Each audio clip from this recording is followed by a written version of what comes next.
Get out of here! You don't belong here! Jessica's voice rang out, sharp as a razor, cutting right through the wedding march. 150 guests went silent.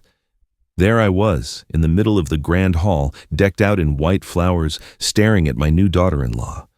She was in her $8,000 silk dress, her face red with rage, her mouth still trembling with pride.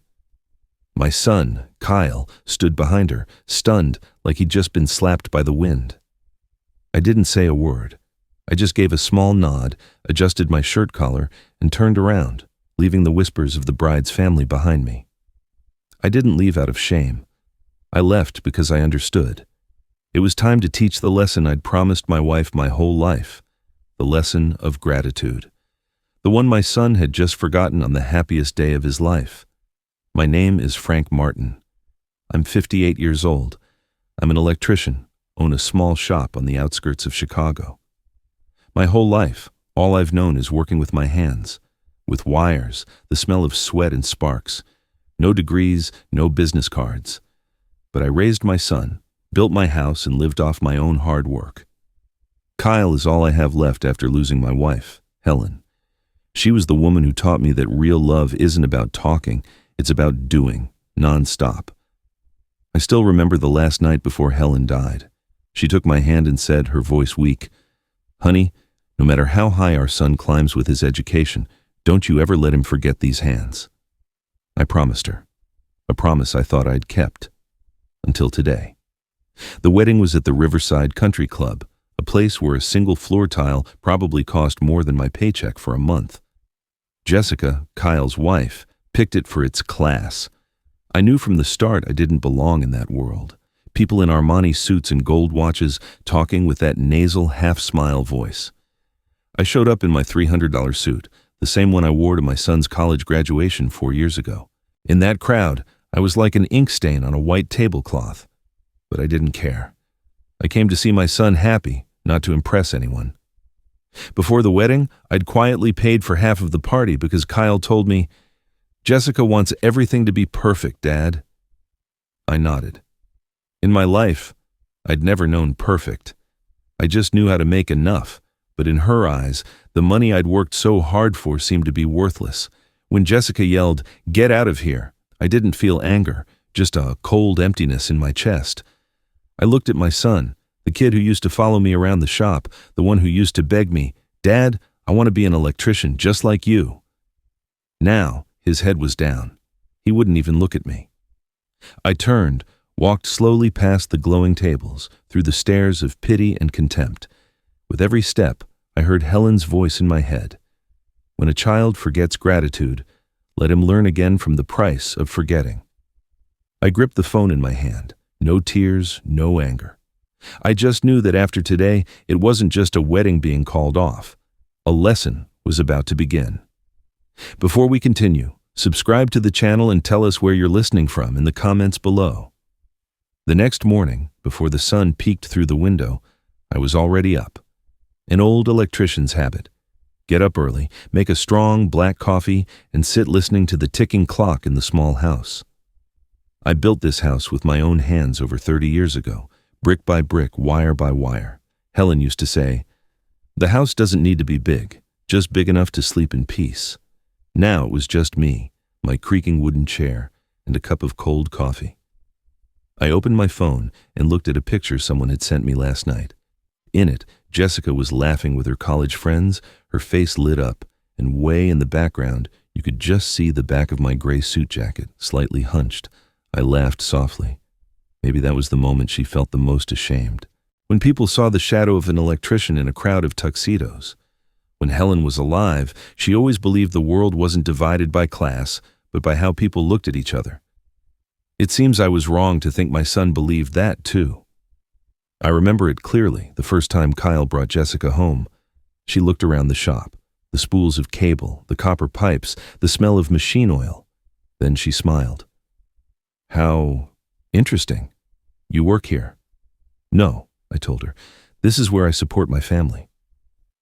She went quiet. Her smile was still polite, but her eyes were already far away, and Kyle looked at me, worried. "Dad, Jessica's a little different from us, but she's a good person." I nodded. I didn't want to make it awkward for him. In that moment, I just saw my son in love, and I remembered the look in Helen's eyes the day I proposed, full of trust. I used to think love could bridge any gap, even between a tradesman and an educated woman. But last night, standing in that golden ballroom, I understood that some distances aren't measured in money, but in fake pride. Jessica's family was from an intellectual world. Her parents were professors, lawyers, and their friends were all colleagues from Chicago. They spoke with words I didn't understand, and it felt like they did it just to emphasize that I didn't understand. When I'd greet them, they'd smile politely, like they were talking to a driver or a waiter. I tried to shrug it off, but every look, every smile was like a small cut, slowly wounding the one thing I've always held on to, a working man's pride. Kyle was different. He tried to mediate. He offered me a glass of wine and whispered, "Dad, don't worry. The people here are just a little different." I looked at him and smiled sadly. "Don't worry, son.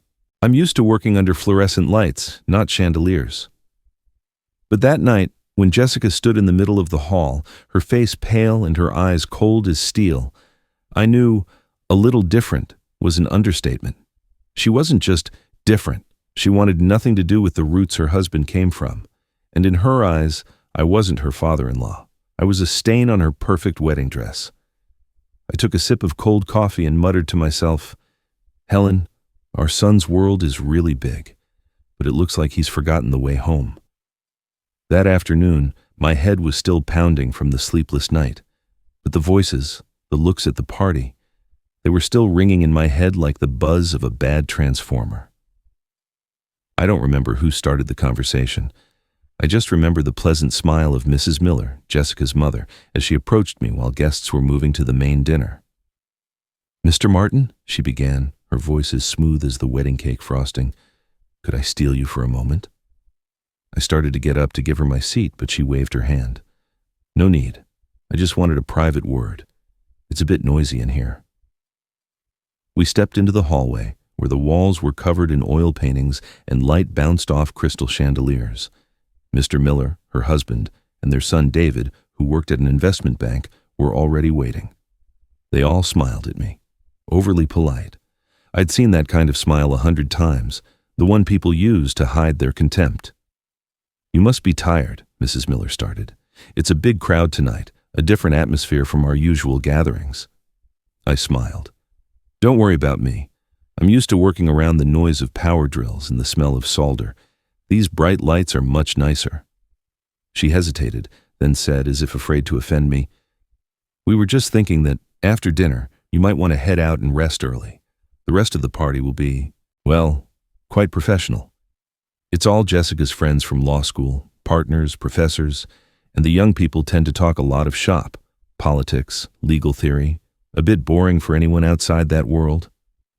I looked at them. 3 faces, same smile. I understood the hint. "You don't belong here." I answered slowly, trying to keep my voice even. "Well, thanks for the tip, but today is my son's wedding. I think I should stay until the bride and groom leave for their honeymoon." The smile on her face froze, like drying paint. Mrs. Miller nodded slightly, and Mr. Miller replied, "Of course, it's your decision. We just wanted everything to go smoothly." As they turned away, I saw David's eyes glance down at my old shoes, and then at my old Seiko with the chipped paint. That look said it all. I went back to my table in silence, trying to smile at my old friend Mike, the painter I'd invited. "Everything okay, Frank?" Mike asked. I nodded, pouring myself a little more beer. "Everything's fine. It's just plenty of electricity in this place, but it's cold enough to chill your bones." Mike's laugh died when he realized I wasn't joking. I sat there, looking at the sparkling wine glasses, the silk dresses, and I understood. Tonight, I wasn't just a guest at a wedding. I was a guest in another world. I remembered when Kyle was little. Every time a friend made fun of him for having clothes stained with grease, I'd tell him, "Doesn't matter, son. Grease only sticks to the clothes of people who work." But tonight, that line couldn't save me from the feeling of being erased from my own son's memory. The party started. The music was soft like velvet. Red wine glasses glowed under the crystal lights.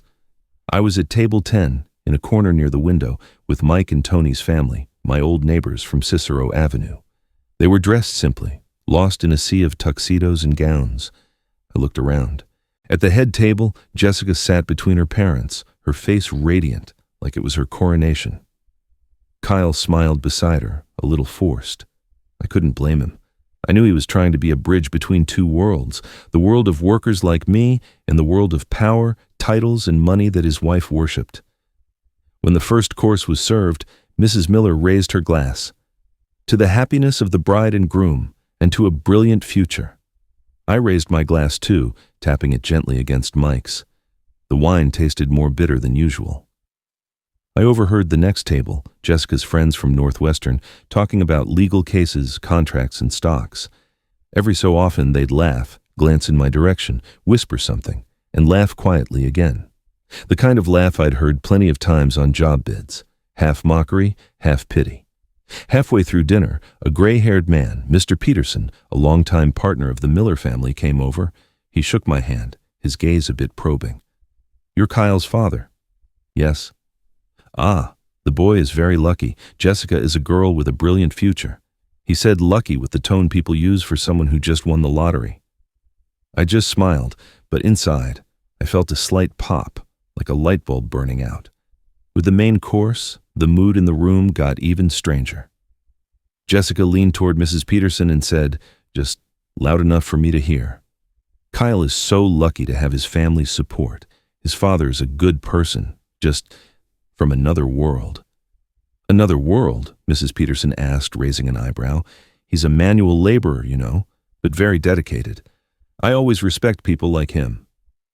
I heard every word, every syllable chosen with the precision of a scalpel. People like him, not like us, like them. I looked at my son. He heard it, but pretended he didn't. He was probably hoping I hadn't. I took a slow sip of beer. In that moment, I remembered Helen. She used to say, "If people judge you by your job, just let them burn in their own pride." But today, that fire wasn't burning anyone but me. When the music started, Kyle asked Jessica to dance. The two of them were glowing under the lights. I just sat there, watching my son spin with the woman he thought was the love of his life. But in her eyes, I saw a different look, the look of someone planning to erase a part of the past, and I understood that tonight wasn't just a wedding party. It was a farewell, between a father and a son, between two worlds that only shared a last name. Halfway through the party, I got up and went out to the terrace for some air. The yellow light filtered through the glass, reflecting my image. A man in a worn suit, his back slightly hunched, his gaze lost in the middle of a gala. The laughter, the clinking glasses, and the jazz music drifted from behind me like a strange wind. Just as I was about to pull out a cigarette, I heard Jessica's voice from the doorway. She was talking to Mr. Peterson with that same sweet smile, but every word was sharp as broken glass. Yes, of course, Kyle's father's a good person. He's independent, hard-working, but just a little different from us. Not everyone is used to a circle of lawyers, you know. "Ah, I understand," Mr. Peterson replied, his tone somewhat sympathetic. "Still, manual labor's valuable too." Jessica laughed softly. "Yes, of course, as long as they don't forget their limits." I don't know how long I stood there. I just felt the night wind chilling my chest. "Limits," she'd said. "The limit between those with a degree and those who only have their hands." I looked at my hands, the thick calluses, the nails with a bit of metal dust under them. I used to be proud of them. They had supported my family for 30 years. But tonight, these hands had become a symbol of inferiority. I went back to the table. Kyle was talking to his friends, a forced smile on his face. I sat down, trying to catch his eye, but he looked away, pretending to be busy with his phone. I understood. He was afraid of being embarrassed, afraid his friends would find out his father wasn't a lawyer or a professor, but just a regular electrician. Suddenly, the music stopped. The MC invited the bride and groom to give a speech. Jessica went up to the stage and took the microphone. She talked about love, about dreams, about the effort to overcome differences in life. Everyone applauded loudly, but I heard the double meaning behind every word. Differences in life. She was talking about me. When the spotlights hit the stage, I saw Kyle's eyes. He wasn't looking at me. He was looking at the floor. For a second, I realized I had lost the son I thought would carry the Martin name with pride. Mrs. Miller, sitting at a nearby table, turned to her husband and whispered, "I'm worried Mr. Martin feels out of place." He shrugged. "Well, he'll get used to it. People like him don't usually stay late at parties." I chugged my beer. It burned my throat. People like him. That phrase cut deeper than a knife. I suddenly thought of Helen. She believed people would see a person's true value if they lived with decency. But Helen, I thought, it seems the world has changed. Now people don't care how you live, only what you wear, what table you sit at, and which of their languages you speak. I stood up, adjusting my tie. Only one thought in my head. If I stayed any longer, I'd do something I'd regret. I went out to the terrace. I took a deep breath, and at that moment, Jessica's voice sounded behind me. "Mr. Martin, we need to talk." I turned around. Her gaze no longer had that fake politeness. She was ready for what was coming. And so was I. That night, just before the real storm began. She led me to the rooftop. The moonlight spilled over the man-made lake behind the restaurant. The water shimmered like it was covered in silver. The music from inside was still audible, mixed with happy laughter, as if no one realized a father was about to be erased from his own son's party. Jessica stood straight, her hands clasped in front of her. Her voice was as smooth as someone arguing in court. "Mr. Martin, I think it's time for you to go rest. You've seen the ceremony, you've taken pictures, you've had dinner. The rest is just dancing and conversations between colleagues." I looked her straight in the eye, my voice still calm. "And I just want to stay and watch my son smile for a few more minutes. It's the only reason I came." "I understand," she said, her smile fading. "But this is a very important event for us. Kyle is entering a different world, and I don't want anything to hinder that step." "Are you referring to me?" I asked slowly. Jessica was silent for a moment, then she nodded. "Yes, you are his father, and I respect that. But we are different. I don't want my colleagues to think I come from a lower class." I laughed softly, under my breath. "A lower class? I didn't know there was a law that said electricity only flows from the rich to the poor." She frowned. "Don't twist my words. You can be proud of your work, but please understand, tonight is not about you. It's about us. People who are building a future, people with education, with a position." "With a position?" I repeated, looking out at the bright lights of the ballroom. "So, in your opinion, your husband's father is a wrinkle in the perfect wedding photo?" Jessica bit her lip, trying to keep her voice down but not hiding her disdain. "Frank, I don't want things to get uncomfortable. Just leave early. People will understand. They'll say you were tired. It's the best way for everything to go smoothly." I stared at her for a long time. Behind the flawless makeup, I clearly saw a girl terrified of being found out, that she didn't belong in the world she was trying to enter. But instead of fighting with her own character, she chose to step on others to climb one rung higher. I didn't budge. "I'm not tired, Jessica. I'm here because I paid for this party with almost a year's worth of work, and if you're ashamed of that, then you should be ashamed of yourself." Her face flushed, her eyes flashing with anger. "Do you really not understand what I'm saying?" "Oh, I understand perfectly. You're telling me to get lost." She gritted her teeth. "Yes, if you want to hear it directly, get out of here. You're embarrassing me in front of everyone." Her voice echoed through the glass doors, and in that instant, the music in the ballroom seemed to stop too. I turned and saw Kyle standing a few feet away, his face drained of all color. "Jessica," he stammered, "what are you saying?" "I'm telling the truth," she shouted. "I don't want your father ruining our night." The world around me went completely silent. I heard no music, no voices. Only Helen's voice, as if from far away, soft and sad. When someone forgets gratitude, don't be angry. Let them learn from the price of their forgetting. I exhaled slowly. In my mind, a decision had just been made. A switch had been flipped. No one in the ballroom was dancing anymore. The music had stopped mid-song as if someone had cut the power. Hundreds of people were staring at the terrace where I stood. Jessica was still breathing heavily, her face pale with rage, while Kyle stood motionless as a statue. I didn't say another word. I just reached into my pocket, adjusted my tie, and pulled out my phone. "What are you doing?" Jessica asked, her voice trembling. "Calling a friend," I replied. "Someone who will perfectly understand the limit you just mentioned." I dialed the number for Richard Steinberg, my account manager at First National Bank.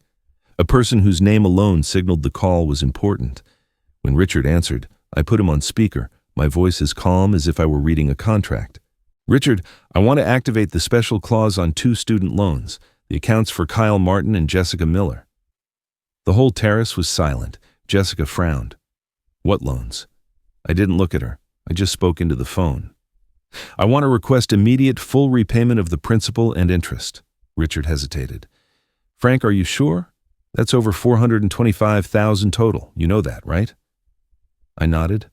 "I'm sure. I've just been informed that they no longer need my involvement in their lives. I'm just respecting their wishes." Jessica took a step back. "You're lying. I never borrowed money from you." I turned to her, the light reflecting in my eyes like fire. "No? Then who do you think paid for your 3 years of law school at Northwestern at $82,000 a year? Who paid for the bar prep course, the laptop, the apartment near campus, and the car you drive?" Her lips trembled. I thought my parents. "Your parents paid $15,000 a year. The rest, $47,000 a year, was me." Kyle stepped forward, his voice choked. "Dad, is it true? You paid for me too?" I nodded.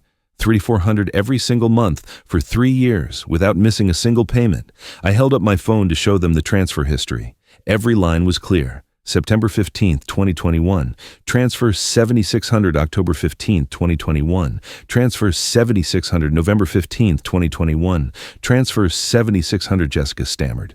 "It can't be. I didn't know." "Of course you didn't know," I interrupted, "because you never asked. People don't ask where money comes from when they think they deserve it." No one was breathing. The guests from inside were now crowded at the doors, phones in hand, flashes popping. I heard a few whispers. "Is that the father-in-law? Do they owe him money?" I hung up. I put the phone back in my pocket and said quietly, "As of now, you and your husband have 30 days to pay. If you consider me a stain, then wipe it clean with your own money." Jessica staggered back completely. The tears were starting to fall. Kyle just stared at me, a mix of confusion and shame on his face. I turned around without another word. I walked through the crowd, which parted to let me pass, hearing only fragmented whispers. A woman said softly, "That father, he didn't need to shout. He just had to tell the truth." I walked down the stairs. The cold wind hit my face, but inside, I felt a strange warmth. Maybe because I had just flipped the switch on the first lesson my son would have to learn for himself. The lesson on the price of ingratitude. I still remember the light in the ballroom when the glass door opened after Jessica's shout. The guests froze. The music stopped mid-song. Only the soft clinking of glasses could be heard. I turned to look. A sea of curious, compassionate, fearful eyes. But strangely, no one was laughing anymore. Jessica was shaking, her lips pale, her gaze darting around the room as if looking for an exit. She tried to shout again, as if to save her pride. "You can't do that. This is your son's wedding," I replied, my voice so low and steady that only those closest could hear me. "And it's also the money I paid so my son could be at this wedding." I didn't shout. I just told the truth, but it echoed in the air like thunder. Kyle came closer, his face white. "Dad, is it true you paid for everything for both of us?" I nodded. "Not to get gratitude, but so you both would have the chance to fly high. But if those wings are used to look down on the ground, then maybe I wired the circuit wrong." That sentence silenced the entire room. A guest whispered, "He's right. Who could kick out a father like that?" Mrs. Miller approached, trying to stay calm. "Frank, please, let's not make a scene. We can talk privately, avoid any misunderstandings." I turned to her. My voice was no louder, but it was as sharp as an electrical spark. "There's no misunderstanding. You said it yourself. This is a matter of image, right? I'm just helping you show your true image." Then I turned back to Jessica. "You said I was ignorant. That's true. I don't have a law degree. I don't have a PhD, but I know what a contract is, and I understand the clause you just broke. The respect clause. Jessica burst into tears. Her face, streaked with mascara, stammered, "You're embarrassing your son. Look at Kyle." His eyes were full of confusion. "No, Jessica, you embarrassed him. I just turned on the light so he could see." I took out my phone, opened the banking app, and showed it to Mr. Peterson, the guest who was closest, the one who had smiled so politely at me during dinner. "Could you confirm what this line says?" He looked and nodded. "Monthly transfer. Private educational loan, Kyle Martin and Jessica Miller, 37 times without missing a single month." A murmur spread through the room like a current through a wire mesh. Jessica collapsed into a chair, covering her face with her hands. Mrs. Miller backed away, her face pale. Kyle just stood there, paralyzed, his lips moving but no words coming out. I walked slowly out of the ballroom, leaving behind a mix of stares, pity, fear, and a little bit of admiration. As I walked to the parking lot, I heard someone say quietly behind me, "There's lightning that doesn't kill anyone, but it burns away all the fakeness." I didn't turn back. I just got in my truck, started the engine, and watched the wedding lights fade in the rearview mirror. My son was still in there, lost among other people's lights. For the first time in many years, felt that the darkness ahead of me was lighter than the lights I was leaving behind. I drove slowly on the road by the lake. The streetlights reflected on the water, yellow smudges blurring on the windshield. I didn't turn on the radio. I didn't think about the laughter or the applause from the wedding. There was only one sound I could hear. My own silence. They say silence is golden, but that night, it weighed like lead. Every time I remembered Kyle's face, I felt a pang in my heart. The kid didn't say anything when Jessica insulted me. He didn't defend me. He didn't stop her. He just stood there, like a lost kid in a crowd he no longer recognized. I wondered, "Helen, if you were alive, what would you do?" When I got home, I killed the engine, but stayed in the truck. The small house was dark. Only the truck's headlights lit up our faded wedding photo. I went inside and flipped on the kitchen light. The smell of old paint, the familiar scent of machine oil, mixed with a nameless emptiness. I put my keys on the table and opened my laptop. On the screen was the list of payments I had carefully saved for the last 3 years. Every line was a month of my life. $3,400 for Kyle, $4,200 for Jessica. I had noted every detail, so he can fly higher. Now, looking at it, every number felt like a cut in the palm of my hand. I went over the wedding expenses, $7,500 for the venue, $5,000 for the catering, $4,000 for the photographer. I remember when I signed the contract, the manager asked, "Do you want your name on the invoice?" I shook my head. "Not necessary. Just put family of the groom." And now, the family of the groom had been kicked out of his own party. I opened a drawer and took out the bottle of bourbon Helen had bought before she died. She told me, "Save this, drink it when our son graduates from college." I did exactly that. I just didn't expect that after college my son would also graduate with a lesson in ingratitude. I poured myself a small glass, sipping it. My throat burned, but my heart was still cold. In my head, Helen's voice echoed again. "If one day our son forgets gratitude, don't hit him or yell at him. Let life teach him in my place." I looked around the house. Everything was so quiet I could hear the clock tick. On the corner of the table, there was still the scratch Kyle made when he was a kid, practicing how to wire a circuit. At the time, I thought about fixing it, but then decided to leave it, like a footprint from his childhood. Now, looking at it, it seemed like an old wound, dry but painful to the touch. I wrote a few lines in an old leather-bound notebook. September 15th, 2024. Today I lost my son, but maybe I just saved the man he's supposed to become.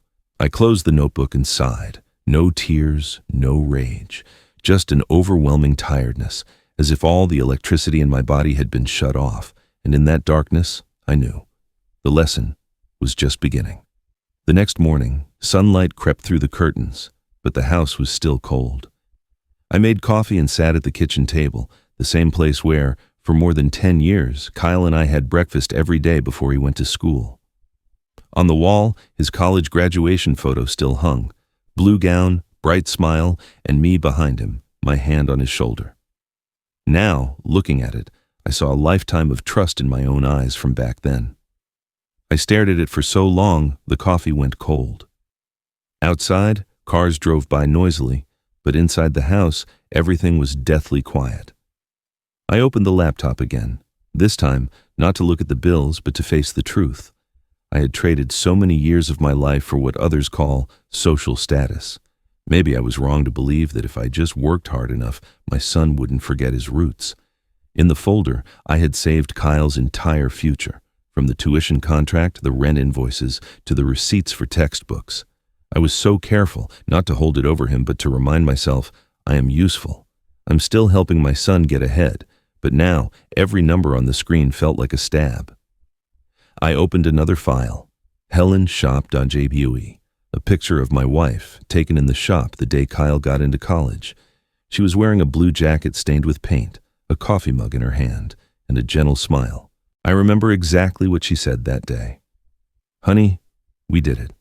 Our son is going to have a different life." I smiled too, never imagining that different life would be one where he treated us like strangers. Suddenly, the phone buzzed. The screen showed Kyle's name. I hesitated for a few seconds, then answered. His voice was hoarse and shaky. "Dad, I'm sorry. Jessica." She's panicking. "The press won't stop calling. Someone recorded a video last night and put it on the internet. The whole party. They saw everything." I didn't say anything. I just listened to his ragged breathing. "She's afraid of losing her job, Dad. Afraid they'll cancel her contract at the law firm. She's crying. Her mom is trying to calm her down." I closed my eyes, my voice quiet. "Kyle, I'll only ask you one thing. When your wife said I was ignorant, that I didn't deserve to be at her party, where were you?" There was silence on the other end of the line. I heard him take a deep breath and then whisper, I just wanted to avoid a bigger problem." "Does that mean you chose to stay silent?" I didn't know what to do." "You didn't know, or you were ashamed of me?" That question made the air dense. After a long moment, he said quietly, "Dad, I messed up. I didn't know she would say those things." I replied, "The mistake wasn't that you didn't stop her. It's that you forgot who got you to the place where you are today."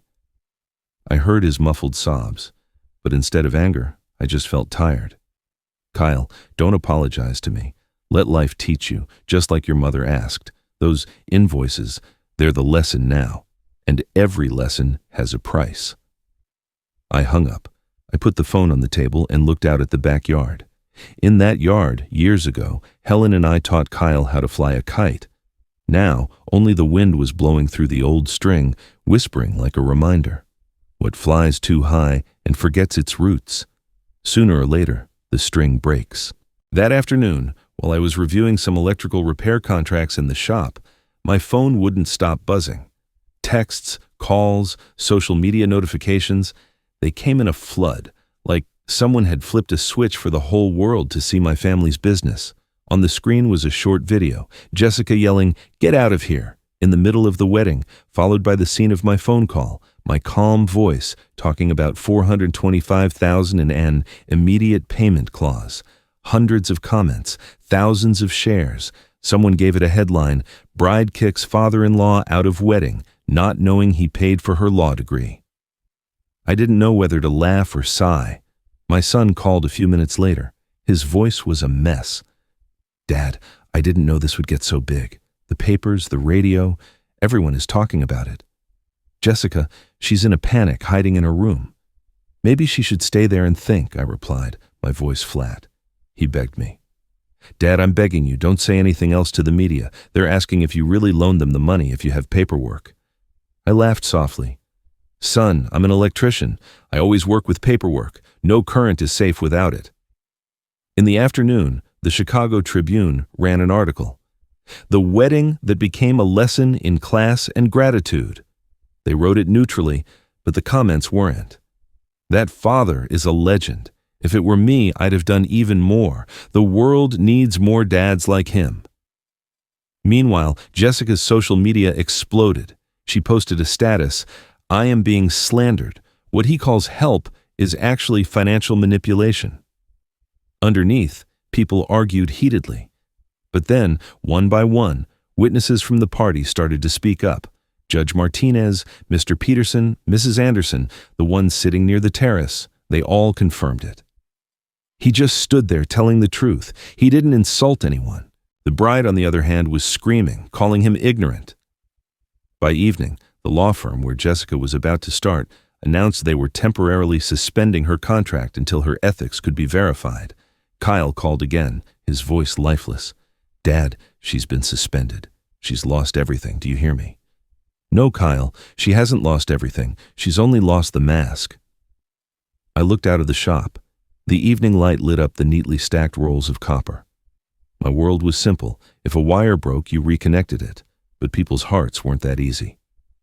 "Dad, what do I do now?" he asked, his voice weak.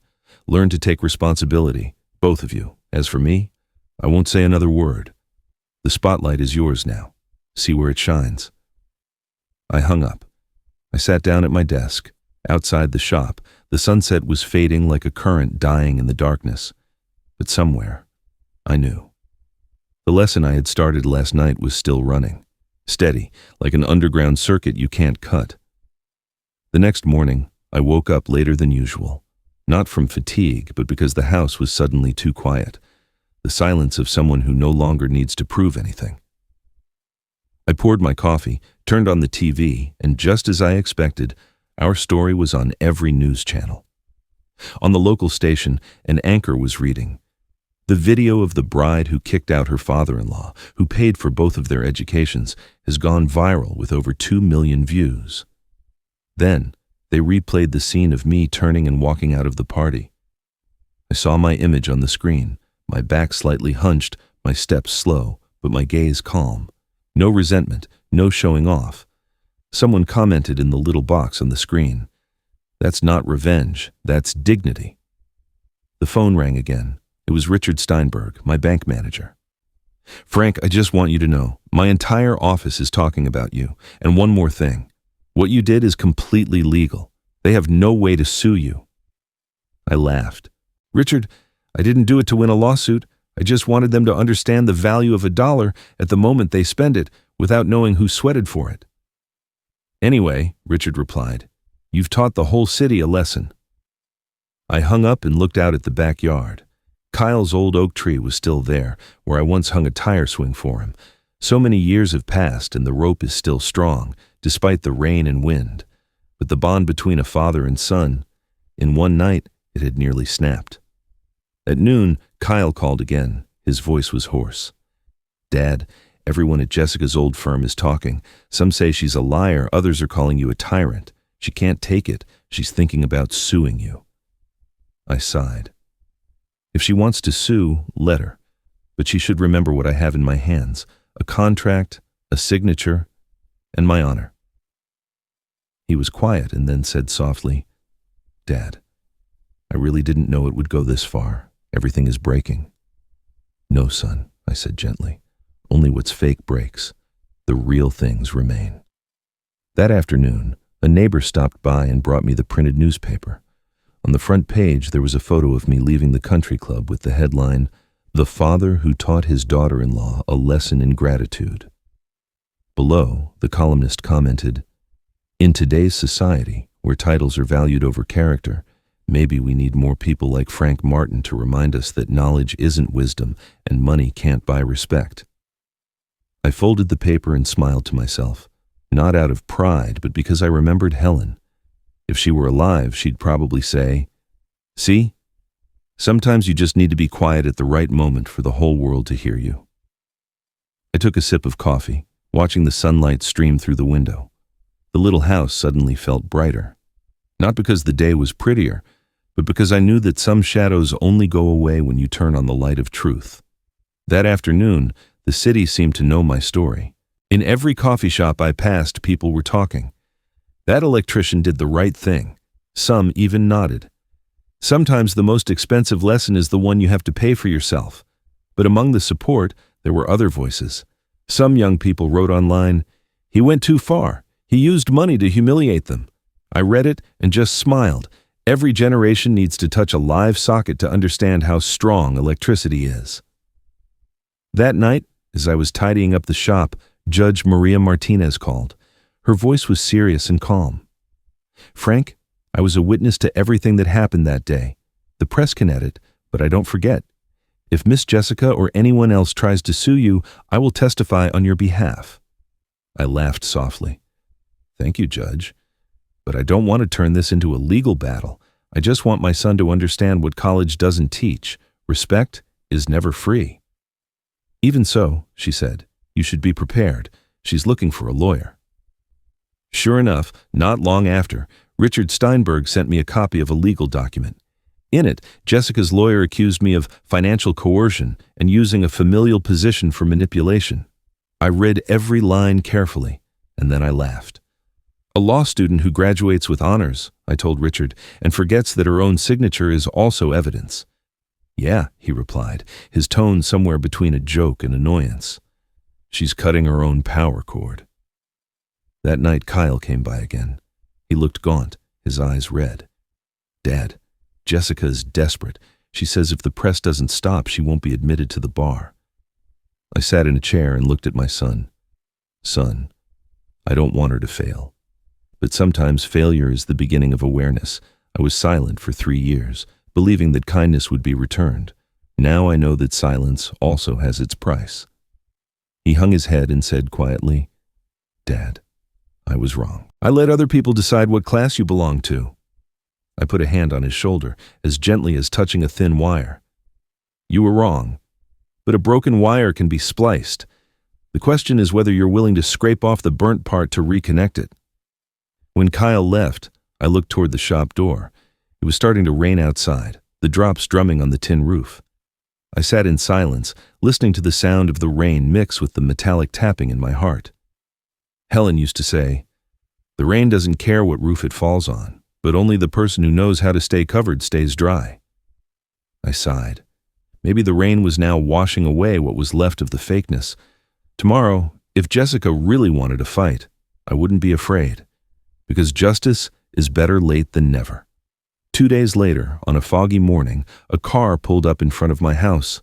I looked through the window and saw Kyle get out first, and then Jessica.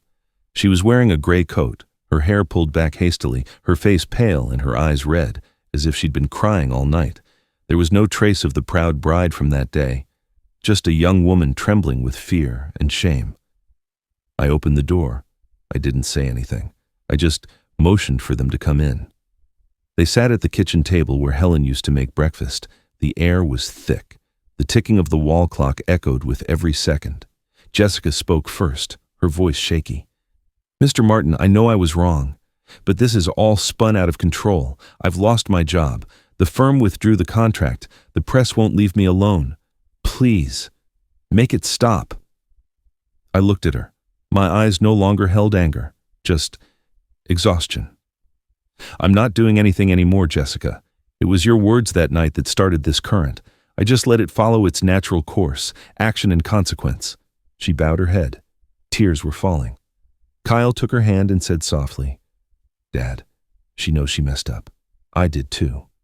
But please, don't let this ruin everything." I turned to him, my voice firm. "Kyle, what ruined it wasn't the newspapers. It was your silence when she called your father ignorant." They both looked down. I stood up. I opened a cabinet and pulled out a thick folder of documents. I put it on the table. Inside was all the paperwork, the loan agreement, the transfer statements, the tuition invoices, the wedding bills. Every page had a date, a time, a signature, a clear number. I didn't save this to rub it in your faces. I just wanted one day, when you were mature enough, for you to look at it and understand that every opportunity has a price that someone else paid. Jessica tremblingly touched the first page. Her eyes scanned the amounts. $82,000 a year for tuition, $15,000 for the bar prep course, $3,200 for a laptop, $4,000 for the wedding dress. She sobbed. I had no idea it was this much. People usually don't, I replied, because they're used to receiving without counting. She choked on a sob, then said quietly, I'm so ashamed, Mr. Martin. I really believed I was better, that having more education meant knowing more. But it turns out I was the most ignorant person in that room that day. I sat back down, speaking slowly. I don't need an apology, Jessica. I just need you to remember that knowledge without gratitude is just an empty shadow. Helen used to say, if someone has the courage to bow their head and admit a mistake, don't step on them. I sighed, watching Jessica wipe her tears. It's okay. I don't want to ruin anyone's future. You can renegotiate the debt repayment with Richard, but you go sign the papers, and sign them with honesty, not with pride. Jessica looked up, her eyes watery. Thank you, sir. I nodded slightly, my voice softer. You're welcome. Pay it back with your actions. The kitchen fell silent. Outside, the midday sun streamed through the window, lighting up the white papers as bright as an electric light. Helen, I thought, maybe you were right. Sometimes, forgiveness is also a way of teaching. The next morning, I sat on the porch, a steaming cup of coffee in my hand. The early autumn air was crisp. The sky was calm. All I could hear was the rustling of the oak leaves. This was the porch where Kyle used to sit and do his homework as a kid, where I taught him to strip copper wire, how to connect two ends of a circuit to make the light turn on without a short. Now, the boy was sitting there again, bigger, more tired, and quieter than ever. He arrived early, still in yesterday's wrinkled shirt, his eyes sunk from lack of sleep. I didn't speak. I let him break the silence. After a long time, he sighed. Dad, Jessica can't sleep. She keeps repeating that she ruined everything. She's looking for a new job, anything. She says she wants to start over, that she wants your forgiveness. I took a sip of coffee, looking into the distance. Forgiveness isn't a debt you can just tear up and be done with, son. It's a process. But at least she started with the two words you haven't said. Kyle hung his head, his voice breaking. I'm sorry, Dad. I didn't just stay quiet. I was ashamed of you too. When I saw everyone looking at you differently, I instinctively looked down. I forgot that you've never looked down for anyone. I put the coffee mug down and looked at him directly. Kyle, you don't have to be ashamed of being wrong. You just need to have the courage not to do it again. Do you know why I did what I did? Not to humiliate anyone. It was to make you understand that respect is a one-way current. The light only turns on when it flows in the right direction. He looked up, his eyes watery. Dad, if I could go back in time, I'd run up. I'd stop Jessica. I'd say I was proud of you. Time doesn't go backward, I replied. But there's something stronger than time, action. You can start over by how you live from now on. He nodded. A sparrow landed on the railing, chirped a little, and flew away. I remembered Helen.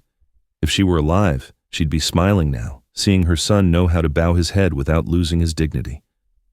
Kyle said slowly, Jessica, she says she wants to see you again. This time, not to ask for anything, but to say thank you. I was quiet. The wind blew through the trees, sweeping some yellow leaves onto the steps. When she truly understands that gratitude isn't shown with words, but with actions, then I'll listen. We sat in silence. The morning sun cast shadows on the wooden table, the shadows of two men, one old, one young, both looking in the same direction. No one said anything else, but I knew that in that silence, the wire that had broken that day was being spliced back together. There were no more sparks, just a soft light, enough to illuminate the faces of two people who were learning to love each other again. A week after that morning, I was working in the shop when I heard a car pull up outside. It was Jessica. She got out, dressed in a white shirt and jeans, no makeup. Her eyes were still a little shy, but there was something different about them, a calm and a sincerity I hadn't seen before. I wiped my hands on a rag and waited. She approached, pausing for a moment at the threshold. Mr. Martin. Her voice was so low it was almost a whisper. I know you didn't want to see me, but I need to tell you this. I crossed my arms, leaning against the wooden doorframe, and motioned for her to continue. I'm not here to ask you to forgive the debt or to make excuses. I'm here because today I was accepted at a small law firm on the west side. The pay is low, the work is hard, but it's a real job. I want to start over, on my own merit." I watched her in silence. She continued. "On my first day there, I met people I never would have paid attention to before. Plumbers, drivers, a single mother looking for help at the legal aid center to solve a mortgage debt. I realized that all this time, I was talking about justice without understanding that justice starts in the heart. I saw hands like yours, and I was ashamed that I had ever looked down on them." Her voice trembled. Tears fell, but without weakness. "Mr. Martin, thank you for teaching me the lesson that law school didn't."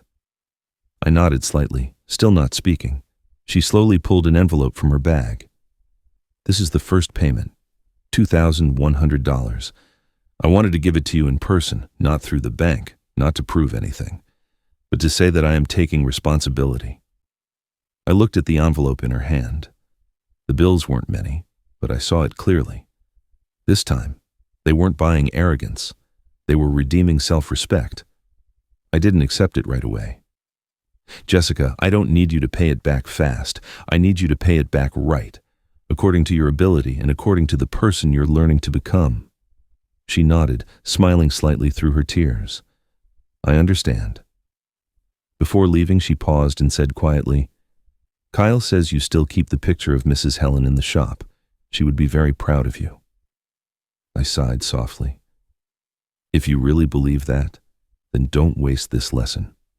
Let others see you change. That's the only way for Helen to be proud." Jessica bowed her head as a farewell and walked to her car. I watched her drive away, her silhouette disappearing among the trees. On my desk, the sunlight came through the window and lit up an old pair of pliers, reflecting a small, clear light. I touched it and smiled slightly. Not because I had won, but because I understood that the most powerful thing in the world isn't an electrical current. It's the gratitude that's been switched on. The following days passed in silence. I went back to my routine in the shop. Wires, switches, the smell of hot metal, the buzz of drills. But something in me had changed. Every morning when I opened the door, I no longer felt that heaviness. Maybe because the current was finally flowing in the right direction again, from pain to forgiveness. One afternoon, Kyle came by with a paper bag. "Dad, Jessica asked me to give you this." I opened it and saw a large printed photograph inside. It was a wedding photo, but not from the country club. This one was taken in a small, simple church with natural light, and in the bottom corner, a handwritten note. "Thank you for giving us the chance to learn how to be people again." Underneath were both of their signatures. I looked at it for a long time.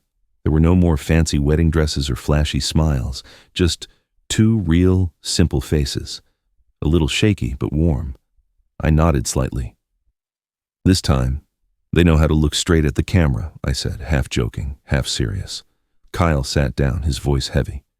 "Dad, I want to thank you, not just for the money or for forgiving Jessica, but for teaching me what it means to be a real man. I used to think a strong man was someone successful, with titles, with money. But you taught me that being strong is choosing what's right, even if you have to stand alone." I was quiet, pouring more coffee, the aroma filling the kitchen like in the old days with Helen. "You know something, Kyle? I don't need anyone to tell me if I'm right or not. I just need to know that you understand. That's enough." He smiled, his eyes a little red. "I understand, Dad. I won't let my son grow up without knowing who his grandfather is." I looked out at the porch, where the afternoon sun filtered through the old oak tree. That sentence moved me. Maybe wounds only truly heal when you start thinking about the next generation. Before he left, Kyle stopped at the door and turned back. "Oh, and one more thing. She said she'll keep sending the payment on time this month, not because she's afraid of the debt, but because she wants to keep her promise." I smiled. "Good. Once people learn to keep their word, they also learn to live with decency." After he left, I stayed on the porch. The wind brought a faint smell of burnt wood from nearby workshops. I watched the sky darken and said to myself, "Helen, you see, the tree we planted was hit by the wind, but it didn't break. Now it's growing new leaves." And for the first time in many months, I let myself smile. Really smile. Not because I had won, not out of revenge, but because I felt that the past had finally reconciled with the present. 6 months passed since that night at the country club. Spring had arrived. The oak tree in front of the house had new buds, so green it was as if it had never known a storm. I kept working regularly at the shop, landed a few big contracts. The laughter of the young apprentices made the space feel less empty. And sometimes, during a break, they'd mention the story of the electrician who taught his daughter-in-law a lesson like it was a folk tale. I just smiled, neither denying nor bragging. Life is long enough for anyone who wants to understand. One afternoon, while organizing my desk, Kyle called. His voice was soft but radiant. "Dad, Jessica's about to give birth." I was silent for a few seconds, and then I laughed. "You're going to be a father already." "Yeah, she wanted you to know before anyone else. She said, if it's a girl, she'll be named Helen." I gripped the phone, unable to say a word. Outside, the wind blew through the trees. The scent from the backyard flower bed drifted in gently. A new life cycle was about to begin, as smooth as a closed circuit. "Kyle, when you hold that baby, you'll understand why I did all this. When you love a child, you know that parents don't need to be thanked right away, only that their children don't forget them." He was quiet for a moment, his voice choked. "Dad, I won't let my daughter forget her roots, I promise." A few weeks later, I went to the hospital. Jessica was in the bed, her face tired but glowing. In her arms, she held a tiny baby, wrapped in a white blanket.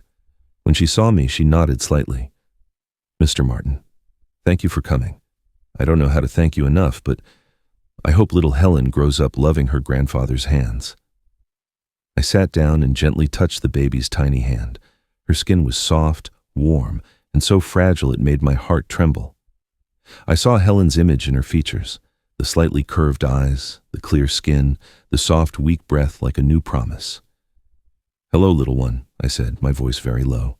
"Welcome to this world. I hope you grow up appreciating the simplest things: a hug, a pair of hands, and gratitude." Jessica started to cry, and Kyle, beside her, put a hand on my shoulder. "Dad, everything will be different from now on, I promise." I nodded. The tears fell without me trying to hide them. In that moment, I saw Helen, not in a photo but as if she were right there, smiling, with her gentle gaze. Leaving the hospital, the sunset covered the highway. I pulled the truck over to the side of the road and watched the sun sink behind the distant buildings. There are lessons that don't need to be repeated, I thought, only continued. And in my heart, I knew that the light at the end of the day wasn't the sun. It was the light of forgiveness. That summer, my life stayed the same. I opened the shop in the morning, closed it in the afternoon, and on weekends, I visited little Helen. The baby grew faster than I imagined. Her skin was pink, her eyes wide with a curiosity that seemed to question the whole world. Every time I held her, I felt my heart get lighter. The cold and darkness I had felt for so many months seemed to dissolve with the baby's warm breath. One afternoon, Kyle came to the shop, his shirt stained with paint, an invoice in his hand. "Dad, this is this month's payment. Jessica said that even though things are tough, she wants to keep paying it herself. She's working overtime at the Community Legal Aid Center, and I'm doing consulting for some small construction jobs. We're doing okay, Dad." I smiled. "I'm glad you're doing okay. Don't rush to pay. This debt isn't paid with money. It's paid by living right." He nodded, looking around the shop. "Can I help with anything?" "Yeah, you can," I said, handing him a pair of pliers. "Help me check this old wiring, see if there are any broken circuits." We worked together, without talking much. The crunch of copper wires, the sound of a nail falling, the wind slipping through the window. I looked at Kyle's hand holding the screwdriver. A small scratch on his thumb. A work wound. Something he had forgotten. I laughed. "You still know how to use those pliers?" He smiled and replied, "Don't worry, Dad. I still remember. It turns out connecting wires is like connecting people. You have to scrape off the burnt part before you can solder it back together." I clapped him on the shoulder, my gaze warmer than the midday sun. "Exactly. But remember, don't let the current always flow in one direction. Forgiveness needs to come back too, so that everything lights up equally." That evening, Jessica stopped by with the baby. She paused at the door, her face tired but calm. Mr. Martin, Helen is sleeping so well. The nurse says she smiles in her dreams. I looked at my granddaughter and then at Jessica. She looked down and said quietly, I know I'll be paying this debt for a long time, but it doesn't matter, because this time, every dollar is proof that I'm no longer afraid to look you in the eye. I smiled kindly. Don't look at me like a creditor. Look at me as someone who once believed you could be better. She held the baby tighter, tears rolling down her cheeks. I didn't say anything else. I just gently put my hand on the baby's head. She startled and then grabbed my finger with her whole tiny hand. In that moment, I felt as if a switch had been flipped somewhere in my heart. A small, warm light spread throughout the shop. Helen used to say, electricity only makes sense when it's shared, and love only makes sense when it's forgiven. I watched mother and child walk away. The sunset was falling, the smell of solder mixed with the wind. In my mind, I thought, maybe all the currents in the world finally lead to the same place, the heart of someone who knows how to love and be thankful. A year passed. Life returned to its rhythm, but my heart was different. The electrical shop was doing better than ever. Orders were up, and the young employees called me Mr. Frank, half joking, half respect. Every time they asked about the story from last year, I just smiled. Some wires, when they break, are even stronger after you splice them. Every evening, I sat on the porch, looking at the oak tree in front of the house. Under that tree, Kyle had played on the swing. Jessica had come to ask for forgiveness, and now little Helen was learning to walk. Every time she took her first steps, her laugh lit up the whole yard. I often lifted her up, and she'd shriek with laughter, her little hands reaching for my face. Every time that happened, I heard my wife's voice echo. See? The light is still here. It just found another way to come back. One afternoon, Kyle came by and left an envelope on the table.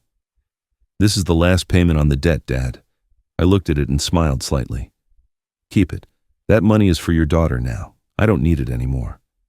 But Dad, what I needed, you've already paid me, with the way you live, with the look in your eyes the day you held your daughter and understood that love is also responsibility. Kyle was speechless. I poured more coffee. The aroma spread, like in the old days with Helen. You know something? I said, my voice deep but warm.